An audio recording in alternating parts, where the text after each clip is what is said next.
Olá, nós estamos fazendo a análise desse livro, Ensinando o Trivium.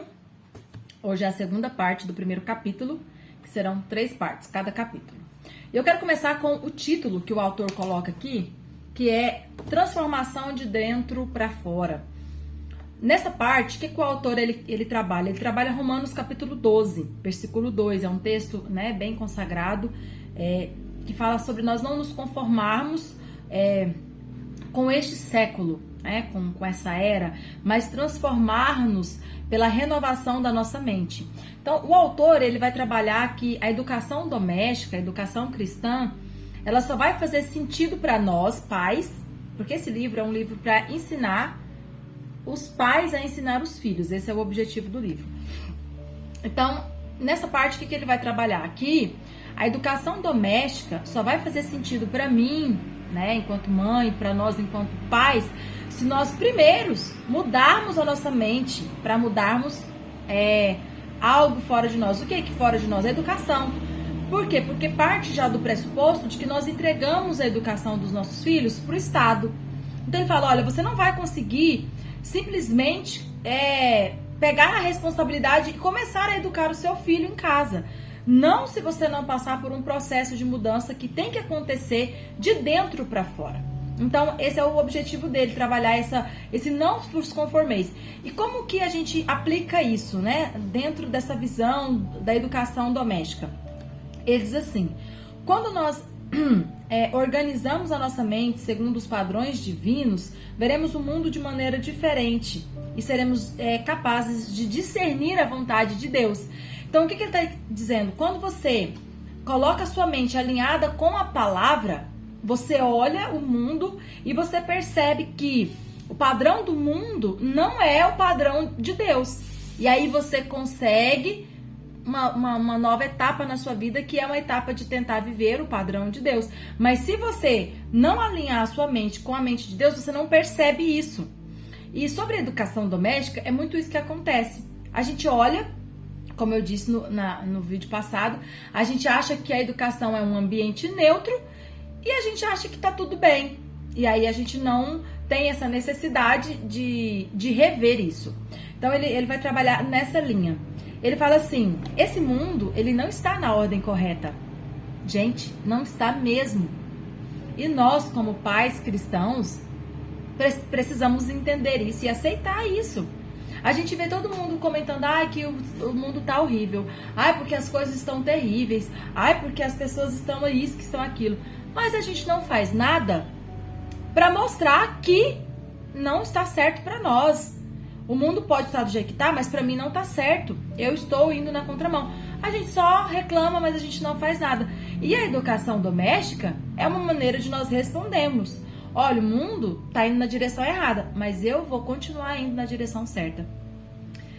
Só que sim, como ele diz, exige de nós um reposicionamento? Sim. Exige de nós uma responsabilidade? Sim. E nem todos estão dispostos a abraçar essa responsabilidade, pegar essa responsabilidade, Então ele fala, olha, as coisas estão fora do lugar. Elas estão sendo usadas com propósitos errados. E nós, como cristãos, é nossa tarefa pegar essas coisas que estão erradas e colocar elas no lugar certo. Gente, isso é muito desafiador. E eu fico me imaginando, ver que o mundo tá errado, como a gente vê a educação, o que tem sido ensinado, tá errado. A gente fala, não, mas não é isso que eu quero para os meus filhos. Tá, mas o que a gente tem feito para mudar isso?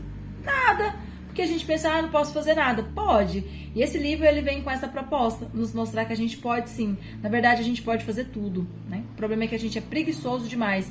A gente é egoísta demais para tentar pegar essa responsabilidade e nos sentir responsáveis por ela. E eu falo isso me incluindo, porque eu estou nesse processo de entender a minha responsabilidade e me questionar se eu posso, se eu consigo, se eu estou disposta a isso. E a gente precisa ser honesto, sincero, a gente precisa ser honesto bastante para aceitar que na maioria das vezes é egoísmo. Só abrindo um parêntese, isso está muito relacionado também com a minha história sobre gravidez, sobre ter filhos.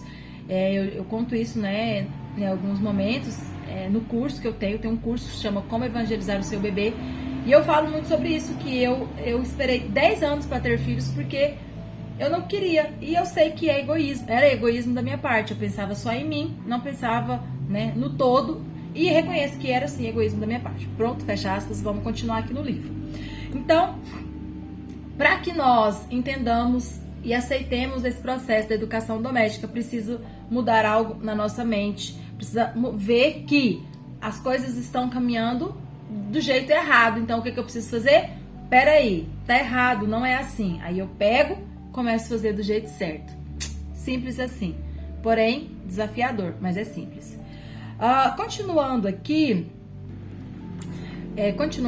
ele vai citar algumas referências que falam sobre essa renovação, né? Colossenses 3:10, Efésios 4:23.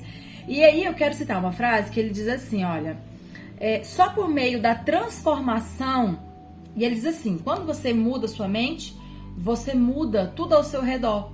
Você muda a sua estrutura familiar, você muda a educação dos seus filhos, você muda a sociedade. Não tem como você gerar mudanças sem que as mudanças comecem na mente. E aí ele cita essas referências e no final ele diz assim, ó, só por meio da transformação da família, a sociedade pode ser reestruturada para estar de acordo com a ordem cristã e com o governo da lei de Deus. Gente, isso aqui é tão atual. A gente está vendo todos os dias, né, um tanto de notícias sobre como as famílias estão acabadas, estão desestruturadas, como as famílias estão se arrastando e como há um ataque para essa estrutura familiar bíblica. E o autor diz, olha, é um processo. Se você não muda tudo, você não muda nada. E se você não começa por alguma coisa, você não consegue dar passos, né? Ou seja, quando você muda sua mente, você muda as suas atitudes, você muda a sua família e você muda a educação dos seus filhos, que vai mudar a sociedade. Não adianta nós ficarmos com um discurso de que precisamos mudar, né, a sociedade. Tudo começa em casa. Eu tenho que ensinar a minha filha. Se eu ensinar a minha filha, se eu conseguir educar ela para ser uma cristã de verdade, obediente e temente à palavra de Deus, eu já estou mudando o mundo. Porque ela vai mudar os filhos dela. O problema é que nós terceirizamos a responsabilidade dos nossos próprios filhos. E aí, quem que a gente quer mudar? A gente não vai mudar ninguém, porque tudo começa em casa. E essa é a visão, né? Então aqui fica uma pergunta. Quão você se sente responsável pela educação dos seus filhos? Quão operante você se vê na educação dos seus próprios filhos?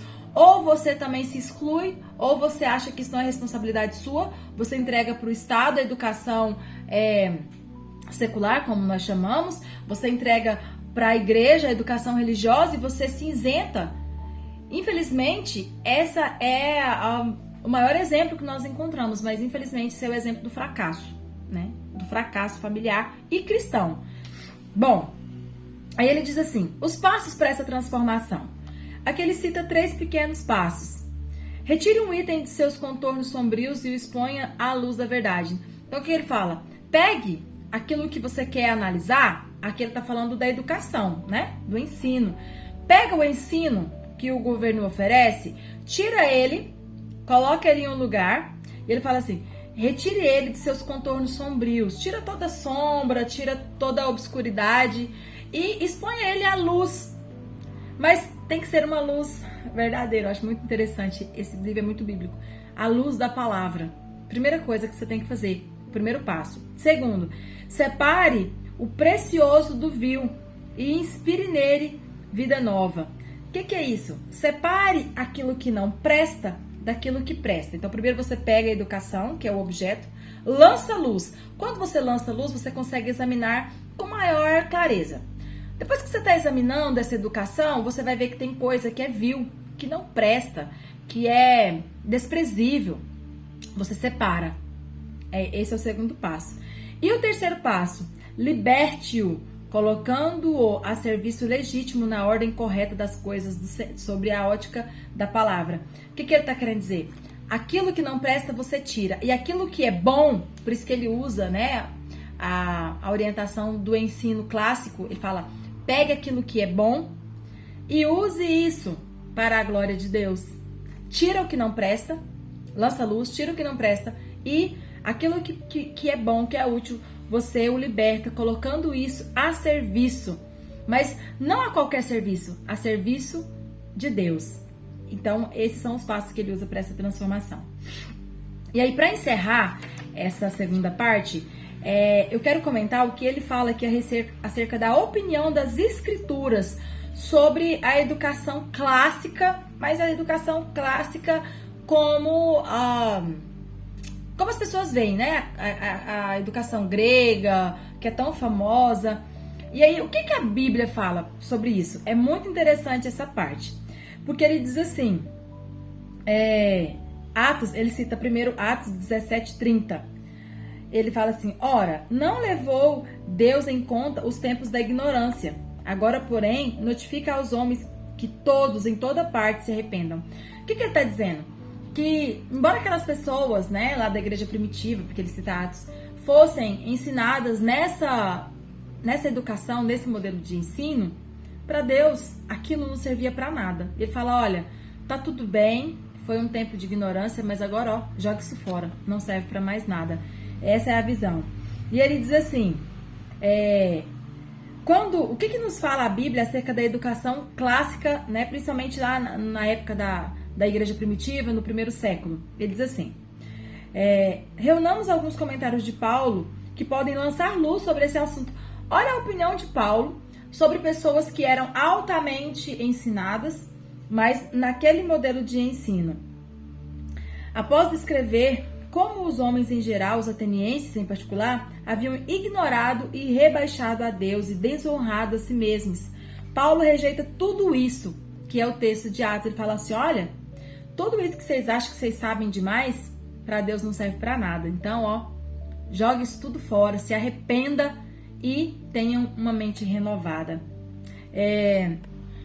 Paulo, ele sempre vai, nas suas cartas, fazer um contraste. 1 Coríntios, capítulo 1, versículo 2, Paulo faz isso de novo. O que ele faz? Ele contrasta o que é sabedoria de Deus e o que é sabedoria do mundo. Ele diz assim, visto como na sabedoria de Deus o mundo não o conheceu por sua própria sabedoria, aprove a Deus salvar os que creram pela loucura da pregação. Ou seja, a maneira como as pessoas aprendiam não as permitiu conhecer Deus. Vou dar um exemplo simples. O criacionismo e o evolucionismo. Quando nós ensinamos evolucionismo para as nossas crianças, para os nossos filhos, nós estamos afastando eles de Deus. Porque não é isso que a Bíblia ensina. E aí a gente faz isso de uma maneira, às vezes, tão inocente, tão ingênua. E é o que Paulo está dizendo, olha, a maneira como vocês estudam impedem vocês de conhecer a Deus. Então, não façam isso. Rejeitem tudo que vocês têm aprendido e aprendam aquilo que Deus quer que vocês aprendam. Ele vai citar aqui também Salmos 10:4, ele vai citar outras passagens que falam sobre essa sabedoria de Deus, mas aqui o foco nessa segunda parte qual que é o objetivo? É entender que se eu não mudo a minha mente, como eu entendo a educação, eu não consigo mudar as minhas atitudes, eu não consigo rever o que é ensino, eu não consigo rever o que é educação, e isso precisa acontecer para que haja uma mudança como a Bíblia espera de nós, famílias cristãs. E ele afirma, a educação estatal moderna, que é a educação que o governo nos oferece, faz o que fazia a educação antiga. O que fazia a educação antiga? Ensina sem referência a Deus, que é o exemplo que eu acabei de dar, de evolucionismo e criacionismo. Por isso, ela gera, sabe o quê? Ignorância. As pessoas, se não entenderem a proposta do universo, se você não entender que somente o ensino baseado na palavra e do método bíblico, só esse ensino gera aprendizado verdadeiro. Tudo que você aprende lá fora, se não for peneirado pelo crivo da palavra, gera ignorância. E aí ele usa várias citações de Paulo nesse sentido. Ele cita Romanos, capítulo 1, versículo 18, que te fala que Deus entregou os homens, por quê? Porque eles desprezaram o conhecimento de Deus. Eles preferiram o conhecimento fora de Deus do que o conhecimento que vinha de Deus, que é o que acontece nas nossas escolas.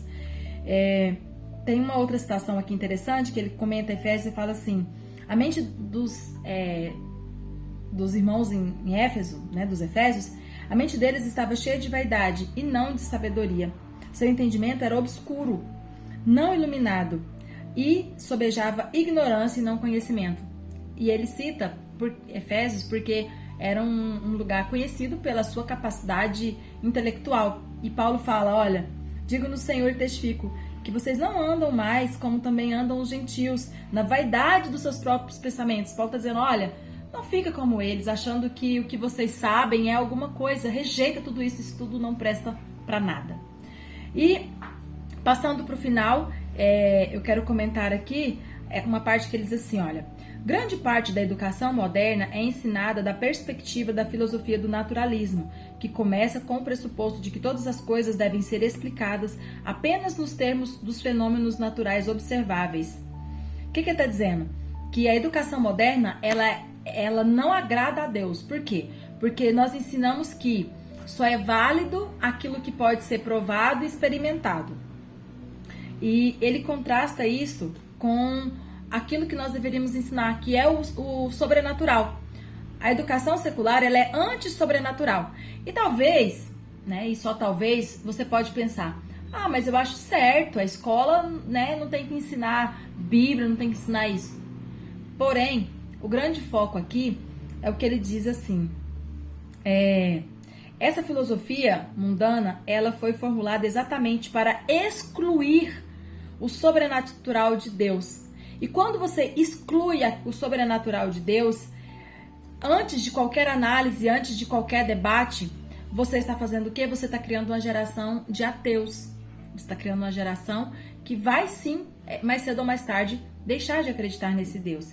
E isso é o ceticismo puro e é o que a gente vê hoje, né? É o que a gente vê estampado nas academias, né? Nas escolas, o ceticismo puro. Por quê? Porque com o passar das décadas, nós entregamos a educação para os nossos filhos, dos nossos filhos para o Estado, e o Estado fez o quê? Tirou Deus de toda essa educação. Então, essa educação que o governo oferece, essa educação que o Estado oferece, é uma educação que gera um conhecimento para a morte.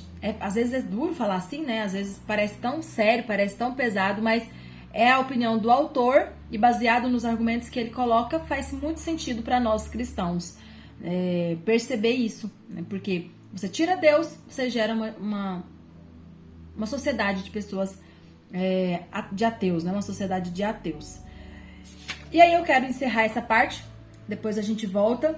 A próxima parte ele vai falar sobre as características do modelo bíblico. Então, já que esse modelo secular não serve, qual é o modelo certo? O que a Bíblia fala sobre isso? E daí a gente vai falar sobre isso na próxima oportunidade, ok? Um abraço!